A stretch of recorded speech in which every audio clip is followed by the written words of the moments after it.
Snow was falling in heavy, silent sheets, covering the rooftops of the small village like a burial shroud. In the dim glow of a single oil lamp, a young nurse named Elise leaned against the wooden frame of her door, her breath trembling in the cold air. She had been trained to heal wounds, to save lives, yet tonight, her choice could cost her everything. Through the blizzard, a shadow emerged. A man, uniform torn, blood staining the snow beneath him, collapsed just feet from her doorstep. She rushed forward before she could think, the crunch of her boots muffled by the snow. When she turned him over, her stomach dropped. The insignia on his coat wasn't their own. He was the enemy. Elise's mind screamed to leave him there. This man's comrades had taken lives in her village, stolen food from starving children, sent her neighbors to prison camps. But his face, it wasn't the face of a monster. He was barely older than she was, pale and gasping, eyes glazed with the pain of someone not far from death. Somewhere beyond the hills, the low rumble of engines echoed patrol trucks searching. If they found him here, there would be no trial, no mercy. And if they discovered she had helped him, her life and the lives of her family would be over. Her hands shook as she dragged him inside, laying him on the narrow bed by the window. She shut the curtains tight, praying no one had seen. She told herself it was just for the night, just enough to keep him from dying in the cold.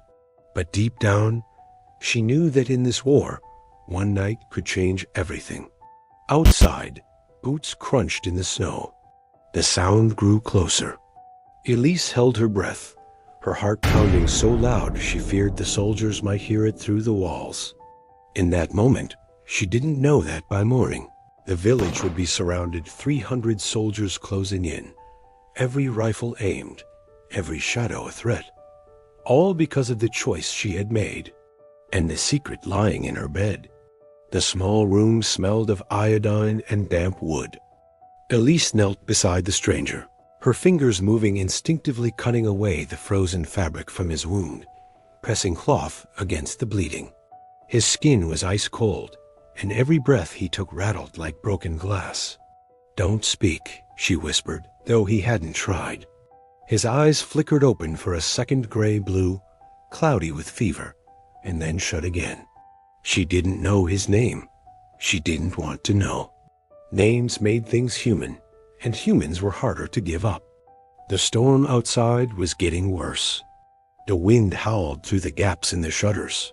Somewhere in the distance, she could hear the thud of boots and the clatter of rifles.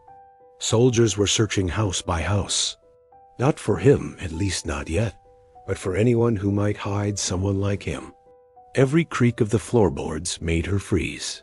Her mother was asleep in the back room, unaware of the danger, lying just a few meters away. Elise thought about waking her, confessing what she'd done. But she could already hear the answer. Turn him out. Now, before they find him. But she didn't. Something deep inside, maybe stubbornness, maybe the remnants of a faith she thought the war had burned away, kept her moving. She stitched his wound with trembling hands, biting her lip to keep from crying out when he winced. She whispered prayers she hadn't spoken since childhood. Hours passed. The storm began to die, and then she heard it, a truck engine, closer than before. The hiss of brakes. Voices sharp and commanding, cutting through the night. Elise's blood ran cold. She moved to the window and lifted the curtain just enough to see. A military truck had stopped at the edge of the square. Soldiers spilled out, their boots pounding against the frozen earth. They weren't just passing through. They were here for something. She let the curtain fall and turned back to the bed. The man's eyes were open now, watching her. And in that gaze, there was something unspoken, something that told her she had just stepped into a story she could no longer control. The knock wasn't loud. It was measured 3 sharp raps, then silence. But in the dead of night, it sounded like a gunshot. Elise froze mid-step, her pulse pounding in her ears. The man on the bed tensed, his hand inching toward the floor as if looking for a weapon that wasn't there. His lips moved, but no sound came out. Elise shook her head fiercely, pressing a finger to her lips. Outside, boots crunched on snow. Voices low, speaking in a language she barely understood, drifted through the cracks. She caught only fragments. Search, orders, upstairs. Her eyes darted to the door, then to the narrow crawl space beneath the bed. It was barely big enough to hide a child, but it was all she had. Without a word, she grabbed him by the shoulders and began dragging him toward it. He winced, muffling a groan. The knock came again, this time harder. The sound of a rifle butt against wood followed. Elise's breath caught. She could already see the hinges splintering in her mind. Finally, the latch gave way and the door swung open. Light from the soldiers' lanterns cut across the room, slicing through the darkness like a blade. A tall figure stepped inside, his face half hidden beneath the brim of his cap. His eyes swept over the room, over the bed, the table, the walls lingering a second too long on the darkened corner where Elise now stood, trying to steady her breathing. He took one step forward, then another. Elise's heart felt like it would tear through her chest. Behind her, under the bed, she could hear the shallow, uneven breaths of the man she'd just risked everything to save. The officer's gaze moved toward the bed. He crouched slightly, as if ready to look beneath it, when suddenly a shout rang out from outside, urgent, commanding. The officer straightened, eyes narrowing. He glanced at Elise once more, his expression unreadable, then turned and left without a word. For a moment, Elise couldn't move. Then she heard the sound of dozens of boots converging outside. Not 3, not 10, dozens, maybe hundreds. The village wasn't just being searched, it was being surrounded. The sound outside was no longer just footsteps, it was the synchronized stomp of an army. Lanterns bobbed in the darkness, casting eerie, swaying shadows on the frosted windows. Elise rushed to the bed, whispering sharply, "Don't move. Don't make a sound." But the wounded man's eyes were wide, fixed on something beyond her. A beam of light shot through the cracks in the door as another officer entered, this one younger, but his expression colder. He carried a list, the paper crinkling in his gloved hand. His eyes scanned it, then darted to her. "Name," he demanded. She hesitated just a heartbeat too long. That pause was enough to make him step closer, suspicion tightening his jaw. Before she could answer, a shout erupted outside. A soldier barged in, his breath steaming in the frigid air. He spoke quickly in their language, and the young officer's eyes narrowed even more. Then he said something Elise understood perfectly. "Check every home. No one leaves." Boots thundered up the stairs. The young officer strode toward the bed. Elise moved instinctively, stepping into his path. "What's under there?" he asked, voice low and deliberate. Her lips parted, but before she could speak, the wounded man shifted, a faint groan escaping, despite his effort to stay silent. The officer froze. Elise's pulse roared in her ears. Then, in one swift motion, he dropped to one knee, yanking up the quilt. Their eyes met Elise's wide with fear, the soldier's defiant despite his weakness. But before the officer could shout, an explosion cracked through the night. The walls trembled. Screams echoed through the village. The officer looked toward the window, torn between the prisoner before him and the chaos outside. That moment of hesitation was all Elise needed. She lunged forward, shoving him back. The wounded man scrambled out from under the bed, his hand clutching hers. Together, they bolted for the back door. Outside, the cold air hit them like knives. And there beyond the houses, Elise saw them rows upon rows of soldiers, rifles raised, cutting off every escape route. Snow crunched under their boots as Elise and the wounded soldier sprinted through the narrow alley. The icy wind sliced their cheeks, but the fear in their chests burned hotter than the cold could touch. Left, he hissed, pointing toward a narrow path between two barns. They ducked inside the shadow of the wooden walls, hearts pounding in sync. Behind them, the village roared to life with chaos orders barked in harsh voices, dogs barking furiously, gun bolts snapping into place. Elise's mind was a storm. Every turn they took seemed to close in on them. Every shadow could hide an enemy. She risked a glance at him. His face was pale, lips trembling not from the cold, but from blood loss. Yet there was something else there, too, something like resolve. They reached the frozen river at the edge of the village. Moonlight danced on its glassy surface, and for a moment it seemed like a way out. But then Elise saw them dark silhouettes moving across the opposite bank. More soldiers. Waiting. "We're surrounded," she whispered. The soldier didn't answer. Instead, he pulled a chain from under his shirt.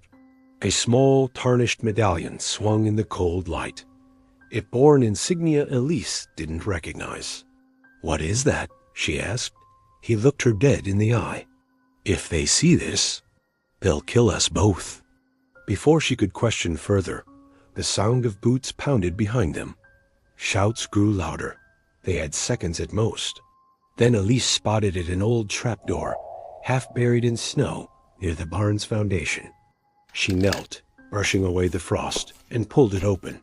The dark mouth of an underground root cellar yawned before them. "In," she urged. They slipped inside, the smell of earth and old potatoes filling their noses. Elise pulled the door shut just as flashlights swept over the snow above. Through the cracks, she saw Boots stop only inches away. One soldier's voice carried down into the silence. "Search everywhere. The girl knows something." The wounded man pressed his back to the wall, his breath ragged. "They're not here for me," he whispered. "They're here for you." The darkness inside the cellar was thick, pressing against Elise's skin like a living thing. She could hear the slow drip of melting ice somewhere in the corner, each drop echoing like a ticking clock counting down their fate. The soldier's voice was barely a breath. "You have to tell me the truth. Why are they after you?" Elise hesitated, her throat dry. All her life, she had hidden the secret, even from those she loved. But now, trapped underground with enemy troops above them, the truth clawed its way out. "I'm not just a nurse," she murmured. "I carry information. Names, roots. I've smuggled medicine, but also messages. They think I'm just helping villagers. What I've really been doing could hang me." The soldier's eyes widened, but not in shock, almost in recognition. "You're the one they call the Sparrow." The name chilled her to the bone. She had never spoken it aloud, yet it was whispered in the resistance like a ghost story. If he knew it, he wasn't just any soldier. "You knew who I was all along?" she asked, voice trembling. He nodded slowly. "I wasn't wounded by accident. I was sent to find you. But when I saw your face," his voice broke. "I couldn't hand you over." Above them, boots shuffled, then a metallic clang as someone tested the trapdoor latch. Elise's heart thudded painfully in her chest. "If they open it, they won't," he interrupted. He pulled the medallion from his neck again and pressed it into her palm. "If anything happens to me, take this east. There's a monastery in the mountains. Show it to the abbot. He'll know what to do." The sound of voices grew sharper closer. A beam of light cut through the cracks in the wood above, illuminating half of Elise's face. For a split second, she and the soldier locked eyes. In them, she saw the unspoken truth. Only one of them might make it out. Then, from outside, a single shot rang out. Silence followed. The silence after the gunshot was more terrifying than the sound itself. Elise felt every muscle in her body lock as the soldier beside her tensed, his hand instinctively moving toward the small pistol at his side. Then heavy boots thundered directly above them. Someone barked an order in a language Elise could barely understand, and the trapdoor latch rattled violently. The soldier stood, placing himself between Elise and the door.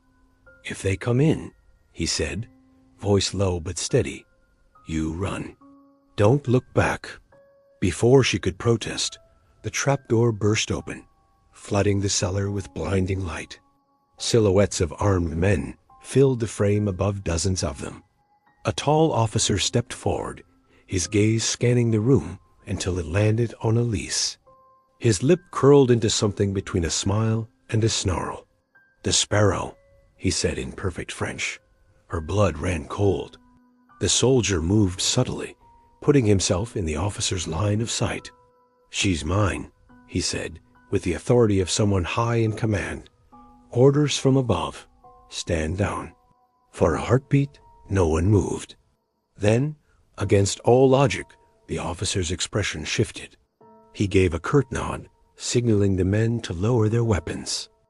But Elise knew it wasn't over. She could see it in the soldier's eyes. He had just wagered his life to buy her time. Outside, the air was crisp and sharp with winter. The soldier led her through a narrow alley, every step echoing with the knowledge that they were still being watched.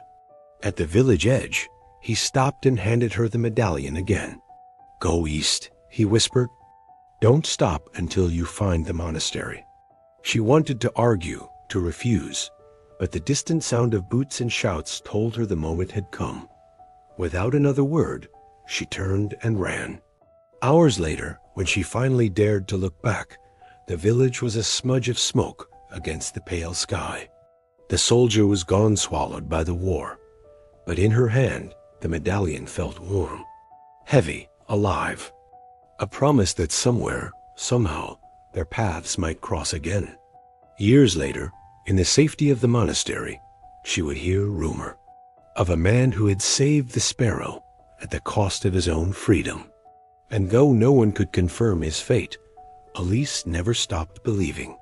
Because in war, some bonds are forged not by time, but by the moment two souls choose each other over survival. The gunfire outside had faded into an eerie silence. Only the sound of her own heartbeat pounded in the nurse's ears as she pressed her back against the cold wall. The wounded enemy soldier, pale and trembling, tried to sit up, his eyes locked on hers, as if searching for an answer she didn't have. Outside, boots crunched in the snow, slow and deliberate, circling the small cottage like wolves, deciding when to strike. Then came the voice, low in accented English. "We know he is here. Hand him over, and we leave your village in peace." Her breath caught. She looked at the soldier, the enemy she'd saved. His lips trembled, forming words too faint to hear, but she read them. "Don't." She made her decision in a heartbeat. Grabbing a rusted lantern from the table, she whispered, "When I open the back door, you run." He shook his head, not from fear, but from a loyalty she didn't understand. Still, she pushed the door open into the blinding snow, heart pounding like a war drum. Shouted. Gunshots cracked. She ducked low, pulling him along as they sprinted toward the tree line. Every step felt heavier, not from exhaustion, but from the weight of knowing each moment could be their last. A bullet tore through her sleeve, hot and sharp, but she didn't stop. Then, through the haze, she saw them, figures moving between the trees. At first, she thought it was more soldiers, but when they stepped into the moonlight, she froze. Villagers, her neighbors, and every single one of them was armed. The leader, an old man with a weathered face, looked at her with something between pity and rage. "You think you know who the enemy is," he said quietly, "but you don't." Before she could speak, a flare exploded in the sky, bathing the forest in blood-red light. And in that glow, she realized this night wasn't about saving one man. It was about surviving what came next. The red flare still burned above the trees, its light flickering across faces that no longer looked like friends or foes, only survivors making choices they would never forgive themselves for. The nurse's breath fogged in the freezing air, as the old man stepped closer, his rifle steady, his voice calm in a way that made her stomach turn. "You have 10 seconds to hand him over," he said. Her grip on the wounded soldier's arm tightened. She could feel his pulse, rapid, desperate, human. She thought of all the soldiers she'd seen on both sides, dying in the same mud, crying for the same mothers.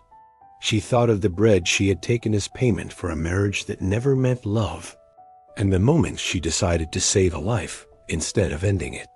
Somewhere behind the trees, a scream cut through the night, then another. It wasn't the enemy's voice. It wasn't even the villagers. It was something else. Shadows moved in the tree line, fast, deliberate.